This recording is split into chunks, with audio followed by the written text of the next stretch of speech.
সানি সংস্কারি কি তুলসী কুমারী এই মুভির ট্রেলারটা কিন্তু আমার কাছে একদমই ওয়ার্ক করেনি। প্রায় 3 মিনিটের মতো ট্রেলারটাকে দেখানো হয়েছে। এখানে রোহিত রয়েছে, সানিয়া মালহোত্রা রয়েছে, জাহ্নবী কাপুর রয়েছে, বরুণ ধওয়ান রয়েছে। এখানে যে কমিক টাইমিংগুলো সেটা কিন্তু একদমই ঠিকঠাক মতো ওয়ার্ক করেনি। মুভিটা শশাঙ্ক খেতান ডিরেক্ট করছে, সেটা একটু আশার আলো। এর আগে কিন্তু তার সিনেমাগুলো একটু ডিফারেন্ট টাইপের ছিল, কিন্তু তারপরে তার সিনেমাগুলো কিন্তু যথেষ্ট ভালো ছিল।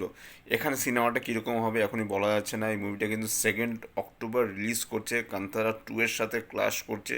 এটাই কিন্তু সবথেকে বড় ব্যাপার। কান্তারা 2 এর কাছে ধূলিসাৎ হয়ে যাবে এই মুভি।